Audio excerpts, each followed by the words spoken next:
It is as equally bad for Newcastle United. They don't make any moves in the table, but they now have 6 points gap between themselves and the bottom three, West Ham United, and they will hope that is the level from now on, and then West Ham fans will have no complaints moving forward. But it is Arsenal to come next. Newcastle United actually slip a place by virtue of goal difference. Goals scored is a real problem for Newcastle so far. Is it 13 for the season now? 12 games in. 85, remember, they scored last season. One of the top scorers in the league, and they have really dropped off in that department. They had more than twice as many at this stage last season. In lockdown, one of which was at St James's Park for Manchester United. He's off the mark in West Ham colours, helping them to a 2-0 victory. 6 shots on target for the Hammers, the most they've had away from home since the start of last season. Newcastle with just 2 efforts on target all night. Not one came in the second half when they were chasing the game, though they did edge it on expected goals, and maybe there were claims for a penalty on Lopetegui. And I'm delighted to say the captain, Jarrod Bowen, speaks to us not for the first time this evening. Thanks for coming back to talk to us, Jarrod. Well, you told us before the game of the intent. You said you had to match the standards of last season. Do you feel you did that tonight? Yeah, definitely. I said we needed a performance before the game. I said we need to go out and show it. And I think we've done that. I mean, Newcastle, I think they always score at home. So to keep them to a clean sheet, score 2 goals away from home, like I said before the game, a difficult place to come. An atmosphere that you have to control, and like I said before the game, we had to be brave with the ball, and we had to go direct at times, and there was also times where we could control the game, control the fans as well, and I think we've done that perfectly. Do you think scoring that first goal and the timing of it as well just gave you and the team that belief? Yeah, no, you're always playing to win the games, and we know the quality that we have, and we know from set pieces as well. Thomas put the ball into the box and he'll head anything, and it was a beautiful ball and a beautiful header, and like I said, the timing was great, and then it was down to us to get the second goal. I think if you sit on a lead too much here, as we've experienced last season, it can come back and haunt you, but we stuck at it and then got our second goal, and then in the end was comfortable. Oh, Jarrod, the lights have gone out. It looks like the St James's Park. That's what happens. That's what happens when you win at Newcastle. They turn the lights off. Jarrod, you talk about atmosphere and being at St James's Park and really making Newcastle look very average tonight, the way you played. But going back to home now at the weekend with Arsenal, it's obviously a completely different type of game now. And going into that with the confidence you must feel now, of course, you need to recover, but actually having a performance from home next is the next job for you guys. Yeah, and I think that was more like the level, what it takes to play for this club. Desire, work rate from everyone. And then the quality shows we have top quality players, but the desire, the work rate, like I said, a clean sheet away from home at Newcastle is, not an easy thing. So we've done that, but it's important now we rest up. We have a massive game on Saturday against Arsenal. And like I think I spoke and said before about, we need to be consistently winning games on the bounce. And this has started tonight. And now we go. Arsenal's going to be a difficult game. We know that they're a top side, pushing for Premier League titles. But we can take a lot from the game here tonight. A lot of what we've done, and we're at home. We can use that to our advantage with our fans, and put in again another really good performance and go to win the game. Jarrod, you know this club probably better than anybody now in the squad. You're the captain, you're a West Ham legend after scoring the winning goal in that European final. You've just mentioned there about what West Ham need and what they need as a club, about sort of heart, desire. Do you think that's been lacking at times this season? I wouldn't say it's lacking, because I think, like I said before, the group that we've had are so good, such a good group, a real togetherness. But sometimes you can fall off that page, or when you have new players in, sometimes it's, they haven't experienced the club, and that's when it's down to me that's been here a longer time to show what it means to play for this club. And, I've always tried to do that. But I think tonight, every single player on that pitch, even the players that came on, really understood the assignment. Really, like I said, it shows what it is to play for this club. And full credit to our fans coming up to Newcastle on the Monday night is incredible. And you saw the support at the end. We had that moment with them. We need to keep giving them moments. Like I said before, when we spoke before, we've been disappointed with our standards that we've set this season. But that was more like us. But like I said, now we have to build on this. We can't, fall under in the next game. It's got to be consistently winning games and putting in good performances, and those are the standards that we've got to meet. You've had great success with the manager beforehand under David Moyes. He brought you in and you've been a revelation at the club. I mean, what's the minimum sort of West Ham fans and you believe that you should be sort of finishing each season, what you should be achieving? I think we should be pushing for European football every year. I think we had 3 years at it in the season where we finished, I think, 14th. We came away with a trophy. Last season, we narrowly missed out. But those are the standards, those are the demands of this club. And the Premier League now is probably as open as it's ever been to qualify for European spots. You know, teams have improved and there's a lot of great teams in here. But those are our standards and those are the what we feel like we can get to. Like I said, we have a really good side, a really good manager, a hard-working team that want to achieve things. But like I said, we haven't been to those levels, but it's not for the want of trying. I can tell you now, everyone in that changing room wants to win, wants to achieve things, and that's driven by the manager. So for the question, I think it's to qualify for Europe every year. I think that's the benchmark. You've mentioned the manager a couple of times there, Jarrod. We saw that great shot at the end of him with his arm round you as well. You'll be aware of the talk that's been going round about him having a couple of games to save his job. Was this performance as much for him as anything else? I think it's for everyone associated with the club. We've all been disappointed with our start. And, you know, before this game, we were 3 points off, you know, the relegation zone, and that's not a level that we want to be at. So, like I said to you before as well, when we step on that pitch, it's down to us players as well. You know, we have to take the responsibility. We're the ones that go out there and do the work. And we haven't done that to a high enough level yet this season, I don't think. But tonight, for everyone involved, you know, like I mentioned, the fans travelling up, the manager, massive when you saw him celebrating with everyone on the pitch. It was a real big moment, and I feel like this is a really big turning point in our season. Going into Arsenal on Saturday, and then, like I said before, it's December, so there's lots of games coming up every 3 days, which is great to be involved in, and lots of opportunities to pick up points and really shoot ourselves up the table. Sorry, Joe, just on the manager, can I just ask what it is like to work with this man who's worked at some big clubs and had some big jobs? You said he's a really good manager. Just tell us then the impact that he's had on the group and what you think he can do. I think the main thing that he wants is a hard-working, physical team with lots of running, and I think tonight really showed that. And he's come in with different ideas, and you see some of the ways that we control him with the ball and playing out from the back, but then also mixing it up as well. You know, he's not naive to think it's just one way and that's it. And again, that's down to us to adapt to that. And if, you know, we're getting pressed, it's to turn it, because we've got Antonio out there who will bully any centre-half on his day. So he's come in with lots of really fresh, good ideas, especially for us attacking players as well. And we probably haven't done it as best as we can yet, but I think we're getting there, and tonight will be a massive step towards that.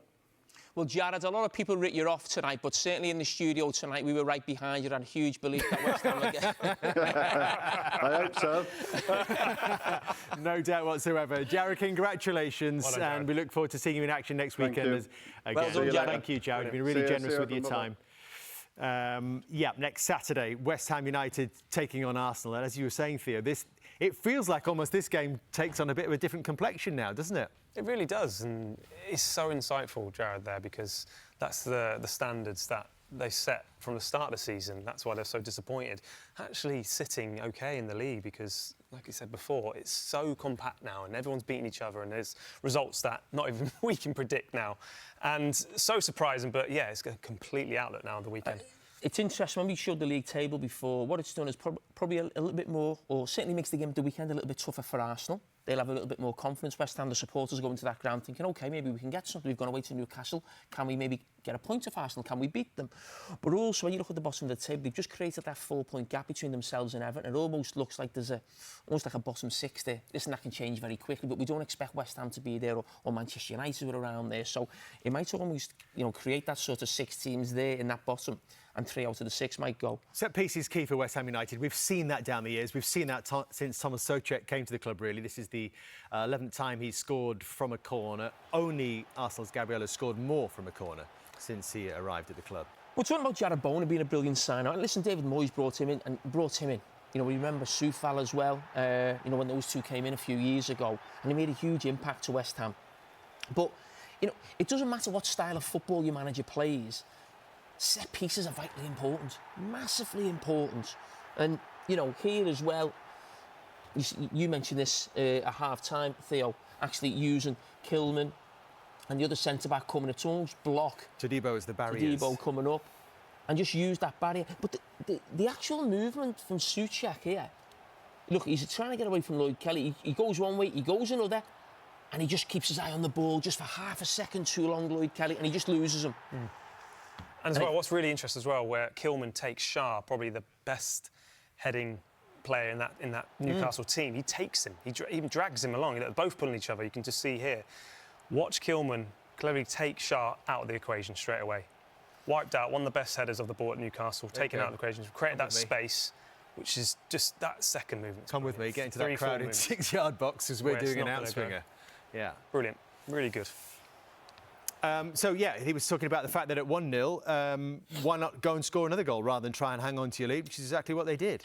They did, and listen, we've got Wan-Bissaka here on the throw-in, and it goes back to the goalkeeper to go long, but it's really interesting the run Wan-Bissaka makes. You very rarely see a full-back make this type of run that he does. Now, listen, it goes long. They do really well. Paqueta does well on the second ball. I just want to keep an eye on as the ball comes to Jarrod Bowen now. So we've got Wan-Bissaka here. More often than not, most fullbacks go on the outside, especially if this guy like Jarrod Bowen is left-footed, because naturally he's going to come inside and open that space for the guy on the outside. But it's round about now, I would maybe even a little bit further back. Wan-Bissaka, I think, makes a decision now that he's going to go in there. He's seen that space because you just see the way he starts arcing his run inside and he's not going to go outside and he's off. He goes away from Julen, but it's just a really interesting run that you don't see fullbacks make. Sometimes you might see them make a run if they're in this position, maybe looking for a 1-2 from Jarrod Bowen. They think, OK, it's not on. I've seen the space, I'll go. But Wan-Bissaka makes this run from so deep. Listen, it might be a little bit of luck, he's just gone in there, but listen, he's seeing the space. And then another thing that he's always been criticised for, isn't he? We know Wan-Bissaka can go up against any fullback in the Premier League, or any winger, I should say, and cope 1v1. But this was why he didn't end up succeeding at Manchester United, because they felt he wasn't good enough in these areas, Theo. Yes, and as well, we're asking now fullbacks to, you know, talking about Kyle Walker at the start of the show, where tactically, defensively, he's not clued on, but Wan-Bissaka doesn't have to worry about that. This is the other side he needs to improve on, and this is the sign of it. Hopefully it can be. He can be a bit more comfortable on the ball, a bit more confident. But yeah, this is the positions where you don't really see him too often. I mean, you have made the run on the outside, maybe if you're playing full-back, maybe. But it's one of those at times, he just recognised that space. You couldn't have the pace. Or overlap. But no, it's really good to see, because we need now full-backs to be able to do everything, not just one thing they're good at. Newcastle threw everything at it in that second half. They threw on subs, including Callum Wilson, and there was the big claim for a penalty.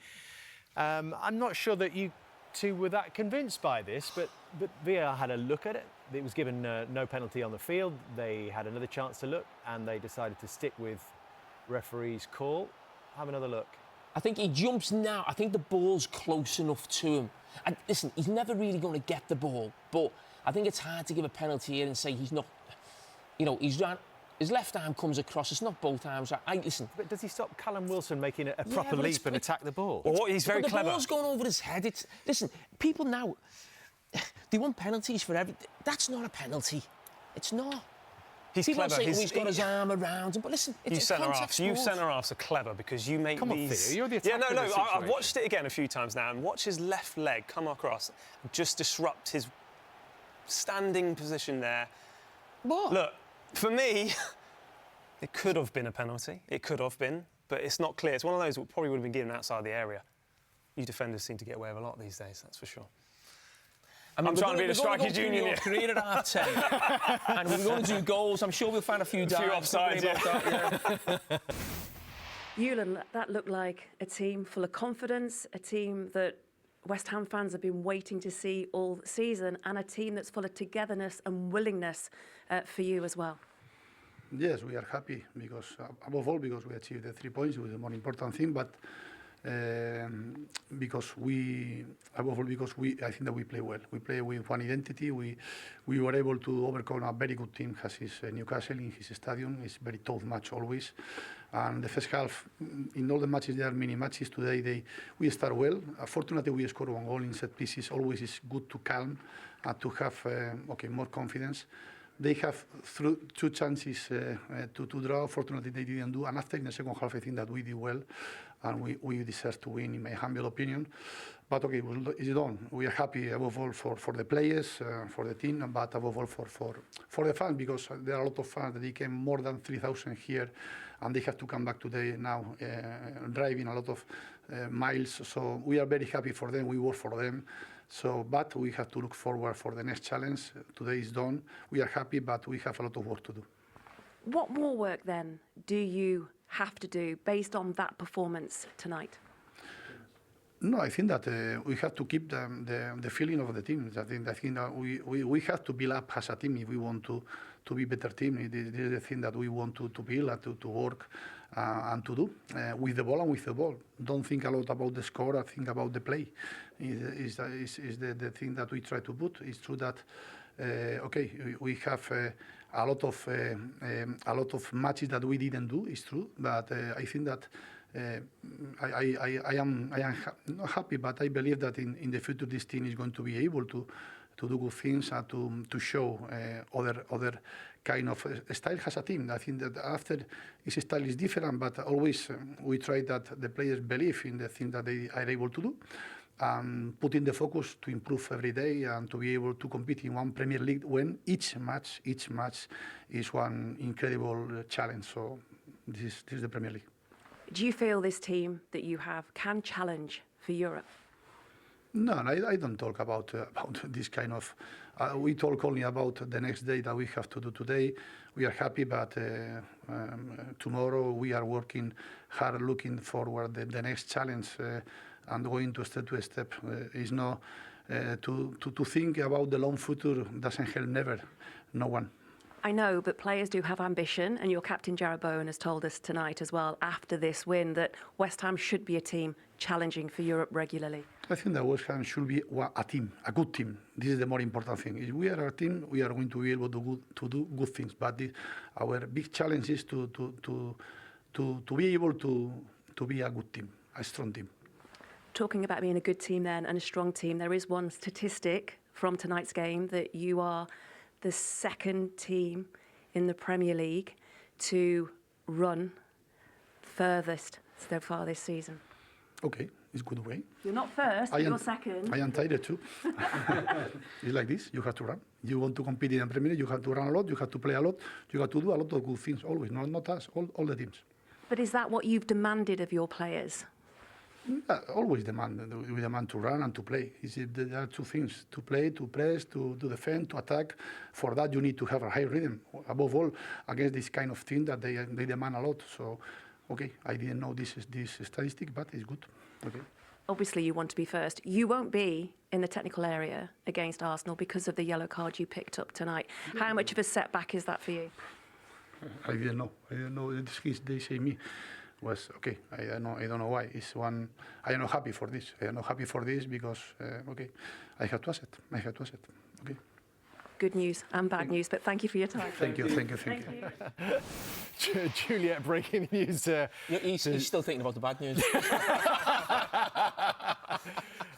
He didn't know that, did he? He's not going to be on the touchline for the game against Arsenal. But only Spurs have run further than his team this weekend. The average, just to clarify on that, the average of West Ham's running this season, 107 kilometres per game. Their previous highest was 113. That have got up to 118, 119 tonight. That is a huge difference. Does that tell us just how much this team is working for this manager? Not yet. It's one game. Why have they not been running that far in the previous games? Now, Well, because all the players would have known that all the talk was 2 games to save his job. I don't think people have put more in because there's talk about the manager losing his job. You know, if they're enthralled with the manager, they think he's such a great coach and such a great man. They've been doing that from day one. Now, we've got yet to be seen. Is this a one-off in terms of West Ham this season? Because we done analysis before the game, and I said before this game kicked off, it probably couldn't have gone any much worse since the start, since the manager came in. And not just because where they find themselves in the table, it's how they've lost games. And whenever they've gone one behind or they found it tough in a game, they've just rolled over. You know, I saw that at Anfield. They actually took the lead at Anfield. I saw it in the Tottenham game. It's happened too often this season. Now, this is a great result. It really is. Now, the next game's a tough game. You know, they could lose that game. You'd probably expect them to lose that game who they're coming up against in terms of Arsenal. But this has got to be the blueprint for them in terms of going forward, in terms of the running stats, in terms of clean sheets. Now, even including David Moyes' time at the end of last season and the start of this season, looking at the calendar year 2024, no one has conceded more goals than West Ham. So to get 2 clean sheets on the bounce, these are sort of small steps going forward. Because let's not forget, this is a West Ham team and the supporters who, for the last 4 or 5 years, have been where Jarrod Bowen said they should be in terms of challenging for you. So they expect that. They just wanted a slightly different style with it. Jarrod Bowen's sort of telling us that, you know, it's slightly different, you know, still early days under the manager. But in terms of the criticism he gave them beforehand, I wouldn't get too carried away with running stats in one game if they've been so low in the others. It's a big pitch, isn't it? That one? You might recognise... slope as well. You might recognise this question. Could you put a positive spin on these fixtures? Look, it's a period of time where you get... You can now, surely. You get a lot of interesting results in December. Arsenal, obviously, off that confidence they're going to have now going to that, but Leicester, of course, with the uncertainty of the new manager or if they're going to have one at that moment in time. Wolves have now currently picked up a lot of form. It's some tricky fixtures for them, but look, if they want to be in Europe, like Jarrod Bowen's saying, these are fixtures that are going to have to get results, particularly after the Arsenal game. That's where it really matters. Sorry, Theo. No. I think the Arsenal's important not to lose. Because it's almost nice then to build this sort of unbeaten run, and then you're going into games, not that you're guaranteed to win, but games that you think you can win, you might draw one of them. If you could get to a stage where you're 5 or 6 games unbeaten, then that confidence starts to go, that belief in the manager and what you're doing. Kudos to be back for that Leicester game as well, and he could be very important to them through that period of fixtures in the run-up to Christmas. Well, I'm not sure Newcastle fans would have seen this coming given the form they were in. Let's get Eddie Howe's reaction now with Juliet. Eddie, you spoke before the match and you said you were expecting a difficult night against West Ham, but did that take you by surprise? I don't think anything takes me by surprise in the Premier League. I think we know every team's got qualities. I felt the goals changed the game today. I think the first goal, especially so early, made it difficult for us, but I thought we responded really well. I thought we were the dominant team going in at half-time. The game could have been very different if we'd taken one of those chances in that first half. Then they score again in the second half. I don't think we responded well to that goal. I think then we lost a bit of confidence and became a bit ragged at the end. You started each half, though, so brightly and had so much possession and so much control, but it just seemed to ebb away from you. Yeah, it did, and I think we were I'm pretty pleased with the first 60 minutes, albeit we're losing the game 2-0. I think there was a lot of good play from us. We did open them up and had chances to score. Unfortunately, goals will always change the perception of everybody, but up until that point, I was pretty pleased. The last half an hour didn't like us at all. I thought we lost our way a little bit, became a bit too desperate to score, and made some bad decisions with the ball. But certainly a game that we'll rue, I think, when we watch it back. What about those goals then that you conceded? The corner, Souček having that opportunity, and you don't really leave him on mark, do you? And then the second goal that West Ham scored, it just seemed to time stood still. Yeah, I mean, I think for both goals, we'll look back and know we made individual mistakes. We can't give a player Souček's aerial ability, that space in the box. Disappointing from our perspective, having started the game so well and put them under intense pressure at the start of the match. And then the second goal, as you say, too easy. We let them come inside with the pass, and very uncharacteristic from us, really, because we've defended well in recent weeks. When you say that you lost confidence in the second half, you're not a team that loses confidence a lot, are you? Well, I think it was linked to, we got a couple of injuries, and then the team at the end, we had players playing out of position, so I didn't like the look of us in the final stages of the match. And as I say, I think it was just out of desperation to score. We made some bad decisions with the ball, and then ultimately ended up losing control of the game. But as I say, up until that 60-minute mark, I was pretty pleased. I thought that we looked the dominant team, and on another day we could have won. You have no complaints at all with the decisions that were made as well, with the VAR, the two decisions that kind of went against you? Well, are you talking about the penalty? The penalty and the goal was ruled out in the first half. For Callum's penalty, I thought was a tight call, but I'd need to see it again. That's only an instant sort of reaction from me. The offside goal I actually thought looked really tight. I was expecting it to take longer and hopefully drop in our favour, but it didn't, so we have to accept it. You mentioned the word injuries as well, just to talk about Joe Willock and Guimaraes as well coming off. Was there any concern about those two players at all? Well, there's slight concern at this moment in time. We don't know the details of their injuries, so we'll wait and see. Hopefully nothing too serious. Thanks for your time, Eddie. Thank you. Yeah, they won 3 on the bounce in all competitions going into this tonight. Does it feel like a real punch in the nose for Newcastle? It does when a manager says he doesn't like a performance. Everyone now, of course, behind the scenes will be a lot different. So now you watch training this week, it's going to be very bouncy because everyone's going to want to play in that next game, that's for sure. It's a bad one that tonight for Newcastle because the season's been a little bit stop-start. They feel like they've got themselves going. And on paper, they're looking at West Ham. They've had a really tough start. They've been really poor away from home. They're thinking, we get 3 points here, but 2 points behind Man City. We're right in the mix of it, not just for European places, for Champions League positions. Now, they'll get themselves back up there at some stage, but it just feels like, what is it, 1 step forward, 2 step back. That's the way he'll feel tonight. It's one of those games that you think... And really, when you still look at the game, he was right. The first 60 minutes, there was a lot to like. And when you still look at the expected goals, they had a lot of chances. And more often than not, in a game like that, they probably take the lead and normally they go on and win the game. Great.